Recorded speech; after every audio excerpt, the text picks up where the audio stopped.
పాకిస్తాన్ ఇస్లామాబాద్పై భారత్ దాడి. పాకిస్తాన్ రాజధాని ఇస్లామాబాద్ను తాకిన ఆపరేషన్ సింధూర్. పాక్ రాజధానిలో మధ్యాహ్నం నుంచి ఆగకుండా మోగుతున్న వార్ సైరన్స్. కీలక నగరాలు లాహోర్, కరాచీ, రావల్పిండిపై ఇప్పటికే భారత్ దాడి చేస్తోంది. ఇస్లామాబాద్పై కూడా దాడి జరగొచ్చని భయపడుతున్నారు పాక్. అదేవిధంగా పాక్ అయితే వార్ సైరన్స్ మోగిస్తూ జనాన్ని అలర్ట్ చేస్తున్నారు పాక్ ఆర్మీ.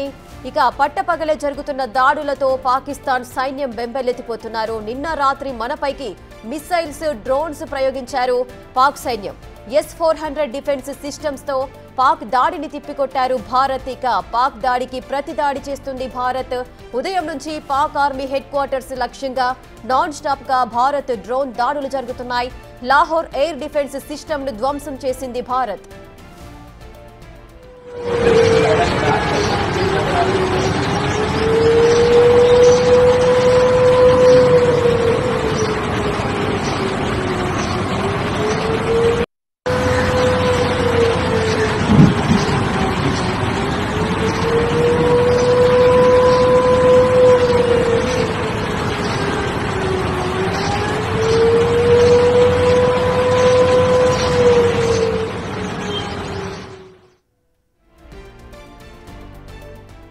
పూర్తి డీటెయిల్స్ మా ప్రతినిధి రాజు అందిస్తారు.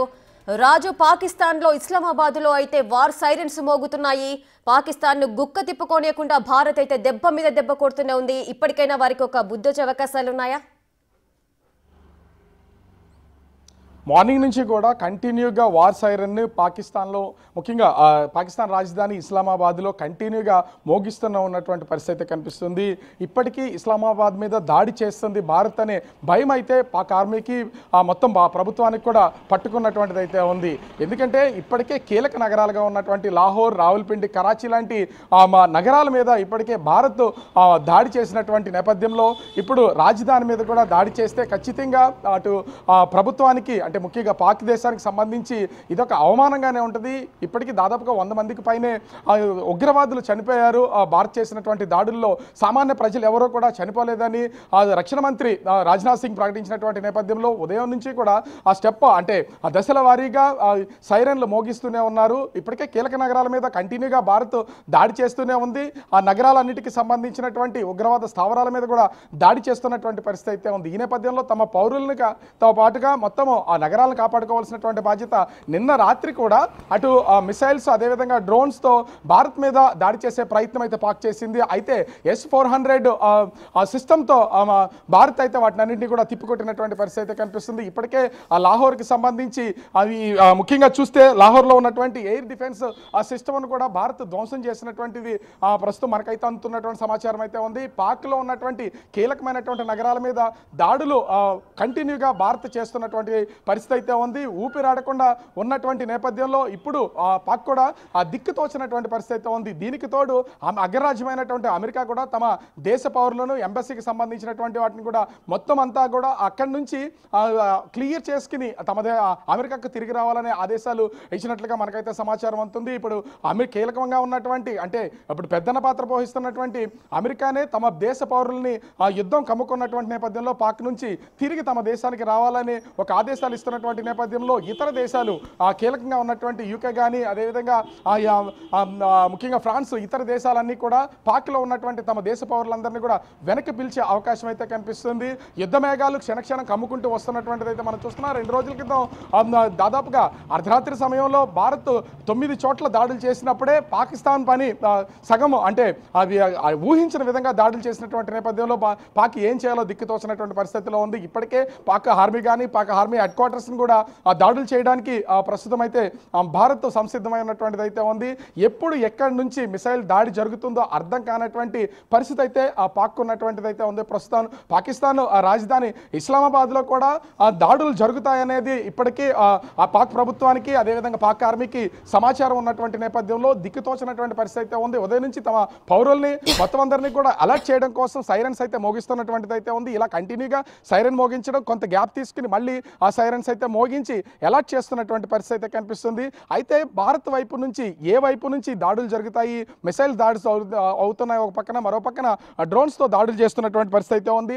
ఎవరు ఎటువైపు నుంచి దాడులు చేస్తారో అర్థం కానటువంటిది అయితే ప్రస్తుతం ఒక పక్క నుంచి Indian army, navy, air force అన్ని వైపుల నుంచి చుట్టుముట్టి ప్రస్తుతం పాక్ మీద దాడులు చేస్తున్నటువంటి నేపథ్యంలో ఉక్కిరి బిక్కిరి కాకుండా ఉన్నటువంటిది అయితే పాకిస్తాన్ పరిస్థితి అయితే ఉంది. ఇప్పటికే కీలక నగరాలుగా ఉన్నటువంటి లాహోర్, కరాచీ, రావల్పిల్లి లాంటి నగరాల మీద ఈ రోజు నుంచి దాడులు చేసినటువంటి నేపథ్యంలో ఇంకా దేశ రాజధాని, పాక్ దేశ రాజధాని అయినటువంటి ఇస్లామాబాద్ మీద కూడా దాడి జరిగితే ఖచ్చితంగా ప్రభుత్వం మీద తీవ్రమైనటువంటి వ్యతిరేకత వస్తుంది. అయితే తమ పౌరులందరినీ కూడా జాగ్రత్త చేసుకోవాలని చూస్తున్నటువంటి పాకిస్తాన్ ఇప్పుడు అంటే చెదురుమదురుగా భారత్ మీద మిసైళ్లు, డ్రోన్లతో దాడులు చేసినా కూడా భారత్ వాటిని చాకచక్యంగా తిప్పికొడుతున్నటువంటిది అయితే మనం చూస్తూనే ఉన్నాం. ఇప్పటికే దేశ ప్రధానితో పాటుగా కేంద్ర హోంమంత్రి అమిత్ షా, అదేవిధంగా రక్షణ మంత్రి రాజ్నాథ్ సింగ్ లాంటి వాళ్ళు కూడా కీలకమైనటువంటి ప్రకటనలు చేస్తున్నారు. భారతదేశానికి సంబంధించి ఏ విధమైనటువంటి దాడులు జరగట్లేదు, అటు పాకిస్తాన్ దాడులు చేయడానికి ప్రయత్నాలు చేసినా కూడా ఖచ్చితంగా మనం వాటిని తిప్పికొడుతున్నాము, అవన్నీ కూడా నిర్వీర్యం అయిపోతున్నాయని రక్షణ మంత్రి ప్రకటించినటువంటి పరిస్థితి అయితే ఉంది. ఇప్పటికే ఉగ్రవాదులు దాదాపుగా 100 మందికి పైన చనిపోవడం, సామాన్యమైనటువంటి పౌరులకి ఏ ఒక్కరికి ఎలాంటి ప్రమాదం మన దాడుల వల్ల జరగలేదని భారత ప్రభుత్వం ప్రకటించింది. అయితే పాకిస్తాన్కి సంబంధించి ఇప్పటి వరకు కంటిన్యూగా లాహోర్, కరాచీ, రావల్పిండి లాంటి నగరాల మీద దాడులు చేసినా కూడా ఇప్పటి వరకు పాక్ ప్రభుత్వం ఏ విధమైనటువంటి ప్రకటన చేయకుండా చాలా సైలెంట్గా ఉంది. ఎందుకంటే ఎటు నుంచి ప్రకటన చేయడానికైనా సరే పాక్ ప్రభుత్వానికి సంబంధించి ఎలాంటి నిర్ణయాలు తీసుకోవడానికి సందేహిస్తున్నటువంటిది అయితే ఉంది. ఎందుకంటే పాక్ ఇప్పటికే కవ్వింపు చర్యలకు జరిగి కొన్ని దాడులు అయితే చేస్తుంది. దాడులను తిప్పుకొట్టడంతో పాటుగా కీలక నగరాల మీద భారత్ దాడులు చేస్తున్నటువంటి నేపథ్యంలో కోలుకోలేని దెబ్బ ఇప్పటికే పాక్కి తగిలినటువంటి పరిస్థితి అయితే ఉంది. ఈ నేపథ్యంలోనే లాహోర్, పాక్ రాజధాని అయినటువంటి లాహోర్ మీద కూడా ఖచ్చితంగా దాడులు జరుగుతాయనేది వాళ్ళకు ఉన్నటువంటి సమాచారం. ఈ సమాచారం ఉన్నటువంటి నేపథ్యంలో దేశ రాజధాని మీద దాడులు జరిగితే తమ ప్రజలను కాపాడుకోవడంతో పాటుగా ప్రభుత్వంలో ఖచ్చితంగా ఒక అనైక్యత అనేది బయటపడుతుంది. ఈ నేపథ్యంలోనే కవ్వింపు చర్యల విషయంలో పక్కన పెడితే పౌరుల్ని సురక్షిత ప్రాంతాలకు వెళ్లాలనేది పాక్ చేస్తున్నటువంటి ప్రయత్నంగా తెలుస్తుంది. అయితే అగ్రరాజ్యం కూడా దీంట్లో కలగజేసుకుని ముఖ్యంగా యుద్ధాన్ని ఆపడం, కంటిన్యూ చేయడం అనే విషయాలు కాకుండా తమ దేశ పౌరులకు కూడా ప్రమాదం పొంచి ఉంటుంది. ఎందుకంటే భారత్ మూకుమ్మడి దాడి చేస్తున్నటువంటి పరిస్థితి ఉంది. ఒక పక్క నుంచి ఈ డ్రోన్లో, అదేవిధంగా మిసైల్స్తో దాడి చేస్తున్నటువంటి నేపథ్యంలో అమెరికాకి సంబంధించినటువంటి పౌరులకు కూడా ప్రమాదం పొంచి ఉంటుంది. కాబట్టి వాళ్ళ పౌరులందరినీ కూడా తక్షణమే పాక్ విడిచి అటు అమెరికాకి రావాలని సూచిస్తున్నటువంటి పరిస్థితి ఉంది. మొత్తానికి చూడాలి, ఈ దాడులు కంటిన్యూ అయితే పాక్ పరిస్థితి ఏంటనేది మాత్రం వేచి చూడాల్సినటువంటి పరిస్థితి కనిపిస్తుంది. Rekha. Right, thank you Raju, thanks for the details.